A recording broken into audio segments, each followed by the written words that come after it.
Hydrogen परमाणु का Bohr model.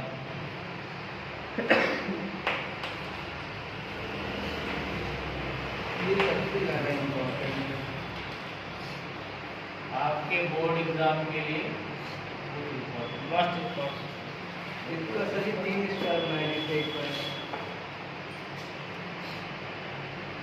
अब देखिए इसमें सबसे पहले आपको कौन से परमाणु का अध्ययन करना है? हाइड्रोजन परमाणु का अध्ययन करना है। किसकी सहायता से? Bohr model. सबसे पहले आपको बना लेना है क्या?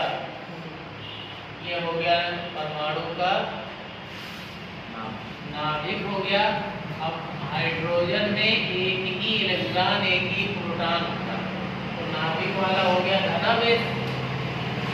और जो इलेक्ट्रॉन है वो इलेक्ट्रॉन इसके चारों ओर क्या करता है?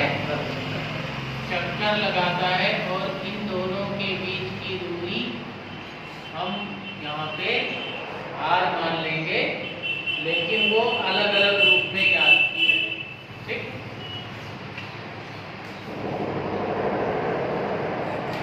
और ये जिस चाल से गति कर रहा है वो भी चाल मान ली जाएगी। और इन दोनों के बीच की दूरी आप कितना मान लें? ये हो गया आपका हाइड्रोजन परमाणु का बोहर मॉडल। चित्र बना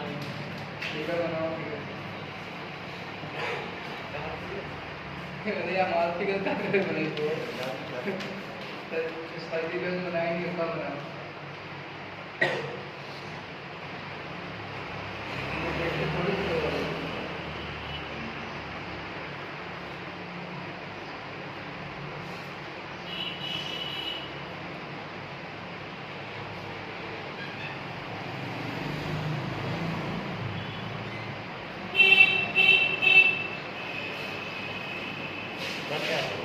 सर ये क्या लिखा है? ये भी तो इसमें लिखिए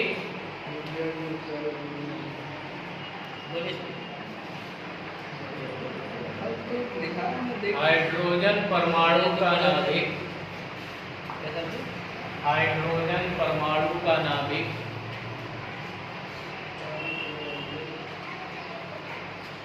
कितना है? नाभिक प्लस ई। हाइड्रोजन परमाणु का नाभिक प्लस ई तथा एक इलेक्ट्रॉन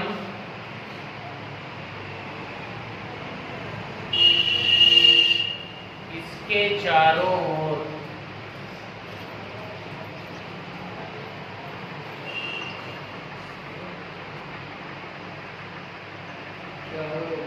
वृत्ताकार कक्षा में चक्कर लगाता है। इसमें आपका जो सबसे पहला हेडिंग है, तो पहला पॉइंट आप निकालेंगे वो है आपका इलेक्ट्रॉन का कोणीय संवेग। जो इलेक्ट्रॉन चक्कर लगा रहा है उसका क्या निकालेंगे? कोणीय संवेग। कोणीय संवेग निकालने जा रहे हैं। कोणीय संवेग को लिखा जाता है किससे? यल। अब यल से लिखा जा रहा है तो इलेक्ट्रॉन का कोणीय संवेग। अब अगर हाइड्रोजन परमाणु है तो उसमें एक ही कोश होगा। उसके अलावा अगर बहुत सारे कोई दूसरा परमाणु हो, हाइड्रोजन ना हो, हीलियम हो, लिथियम हो, बेरिलियम हो, तो वहाँ पे कई सारे कोश होंगे। इसलिए उन सब का हम अलग अलग ना निकाल करके एक फार्मूला बनाएंगे, उसी में मान रखते जाएंगे। तो कोणीय संवेग को किससे लिखा जाता है? यल से। और यल भी है इसलिए NH। यम देखिए कोई भी इलेक्ट्रॉन होगा उसका द्रव्यमान चेंज नहीं होगा। क्या चेंज होगा? उसकी चाल बदलेगी तो Dn हो गई चाल। उसकी त्रिज्या बदलेगी तो त्रिज्या क्या हो गई? Rn। तो कोणीय संवेग क्या निकला? Ln बराबर mvn Rn। आपने पढ़ रखा है कि ये जो आपका मान होता है कोणीय संवेग का, बोहर मॉडल में NH/2 के बराबर होता है। कोणीय संवेग का फार्मूला क्या आ गया? ln बराबर mvn/rn बराबर NH/2, जहाँ n का मान n बराबर 1 2 3 4 ऐसे बहुत सारे मान, अगर आप 1 रख दीजिए तो पहली कक्षा का क्या निकल आएगा? 2 रख दीजिए n की जगह तो ऐसे मैं कहूँ पहली कक्षा, कौन सा? पहली कक्षा। तो n बराबर कितना रखना है? 1 रखने पर। तो बताइए n बराबर 1 अगर रख दिया जाए तो n1 हो जाएगा mvr, कि 1 तो लिखना नहीं है। बराबर क्या बनेगा बताइए? n के जगह 1 रख दिया तो क्या बना? h/2।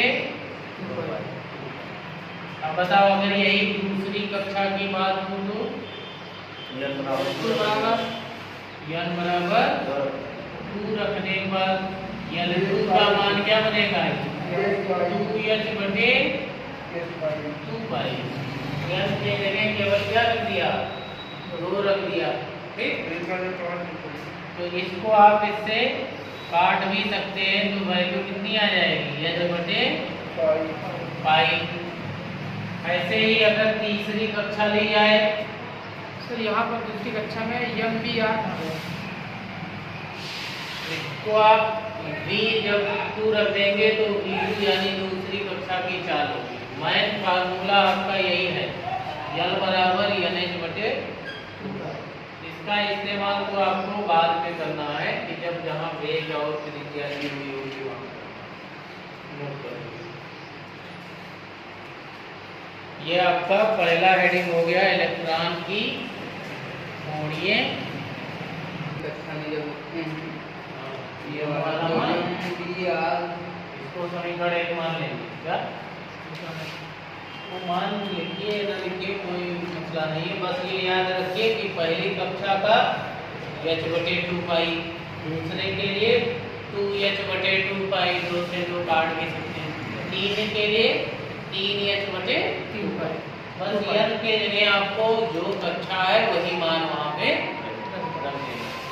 अगला हेडिंग आपका इसमें बनता है बेटा अस्थायी कक्षाएं जो होती हैं जिनमें इलेक्ट्रॉन घूमता, उसकी त्रिज्याएं निकालनी है।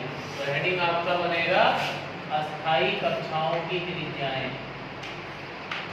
अस्थायी कक्षाओं की त्रिज्याएं।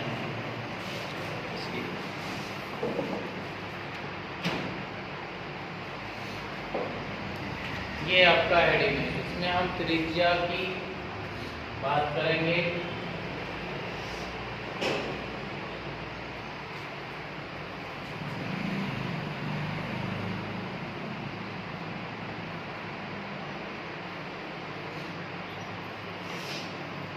देखिए अस्थायी कक्षाओं में इलेक्ट्रॉन क्या करता है?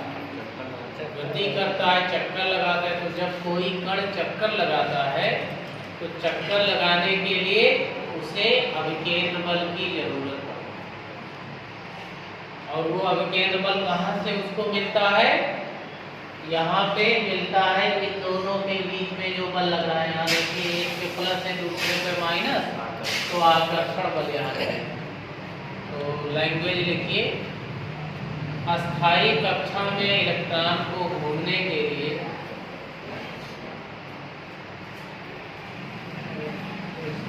अस्थायी कक्षा में इलेक्ट्रॉन को घूमने के लिए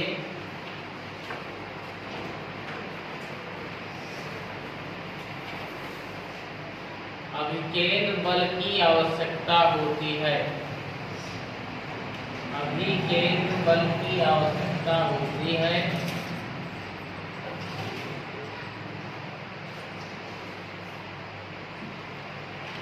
जो वैद्युत आकर्षण बल से प्राप्त होती है।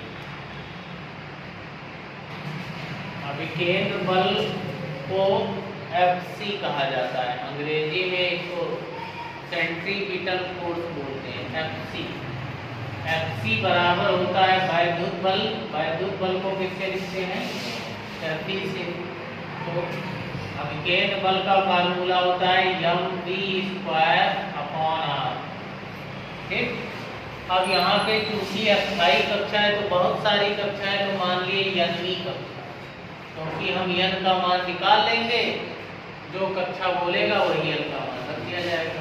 तो mvn और नीचे क्या हो जाएगा? Rn। FC का फार्मूला होता है mv²/r। अब क्योंकि nवीं कक्षा की बात हो रही इसलिए n रख दिया गया। ठीक। बराबर वैद्युत बल में आपने कूलाम का सूत्र पढ़ा है 1/4πε0 Q1 गुणे Q2।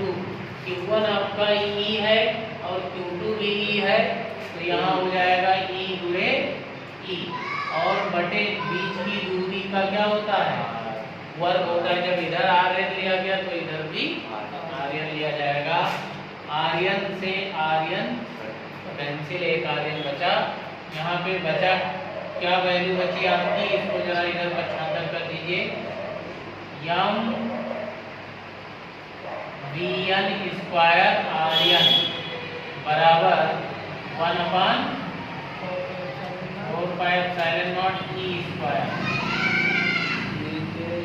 ये वैल्यू आपकी बची। ठीक। अब यहाँ पे आप देख रहे हैं mvn की वैल्यू, mvn आर्यन की वैल्यू कितनी आ रही है? NH/2π। तो क्या हम यहाँ पे लिख सकते हैं? जरा यहाँ से Vn का मान बताइए समीकरण 1 से। इसको मान लेते हैं समीकरण नंबर कौन सा? 2। समीकरण 1 से जरा बताइए Vn का मान क्या निकलेगा? क्योंकि हम निकालने जा रहे हैं क्या? त्रिज्या। त्रिज्या को किससे लिखा गया? R से। तो क्या गायब करना है?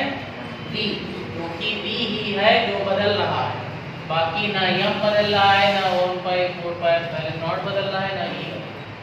तो समीकरण 1 से Vn बराबर क्या निकलेगा? NH/2π। यानी NH/2π। और ये m और आर्यन भी कहाँ चला जाएगा? नीचे। इसको आप इक्वेशन नंबर कौन सा मान सकते हैं? 3, समीकरण 3। ठीक। समीकरण 3 का मान किसमें रख दिया जाए? 2 में। या ऐसे भी लिख सकते हैं कि Vn का मान 2 में रख दिया जाए। समीकरण 3 का मान समीकरण 2 में रखने पर क्या मिलेगा? समीकरण 3 का मान 2 में रख दीजिए।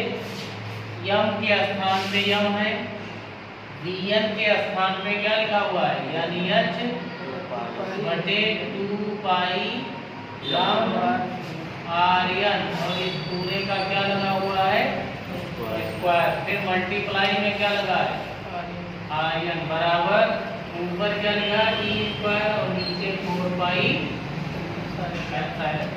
इसको हल करेंगे, देखिए क्या बनता है। n का क्या लगा है? स्क्वायर, तो n² और h²। और नीचे क्या बनेगा? 2 का स्क्वायर 4π² m² आर्यन स्क्वायर गुणे आर्यन बराबर E²/4π। देखिए कट क्या रहा है? एक आर्यन से एक आर्यन, एक m से एक m कट गया, 4 से 4 कट गया, एक पाई से एक पाई कट गया। तो बचा क्या है वहाँ पे? ऊपर बचा n² और नीचे क्या बचा? पाई m आर्यन। इधर क्या बचा? E²/ε0। तो जरा इसका मान पक्षांतर करके आर्यन का मान बताइए क्या निकलने वाला है? आर्यन बराबर इसको इधर भेज देना है, बाकी सब इधर आ जाएगा। तो क्या होगा, n square h square epsilon not, epsilon not ऊपर चला जाएगा और ये कहाँ आ जाएगा, नीचे। तो क्या बचा, पाई m e स्क्वायर। ये आ गई त्रिज्या। अब इसी त्रिज्या में n का पहला 1 रख दीजिए तो पहली कक्षक त्रिज्या आएगी, 2 रखिए तो दूसरी कक्षक।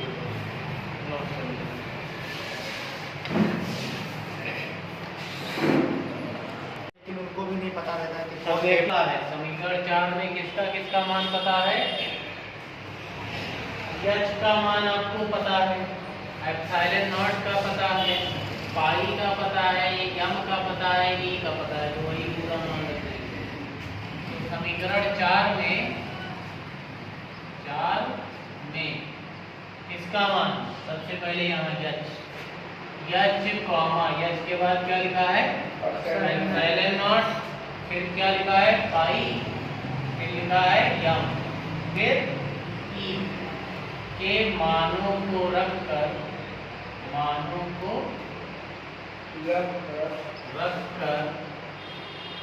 हल करने पर, तो ये सब जब हल करते हैं बहुत छोटा सा मान निकल के आता है। क्या निकल के आता है, Rm बराबर 0.53 इंटू n स्क्वायर। किसमें निकलता है, ये पूरा मान जब इसमें रख करके गुणा भाग सब कर लिया जाता है तो छोटा सा मान क्या आता है, ठीक। जहाँ 0.53 को a0 बोलते हैं, a0 यानी 0.53 एंगस्ट्रॉम जो है को बोहर त्रिज्या कहते हैं। आपसे एग्जाम में ये भी पूछ लिया गया है, बोहर त्रिज्या का मान 0.53।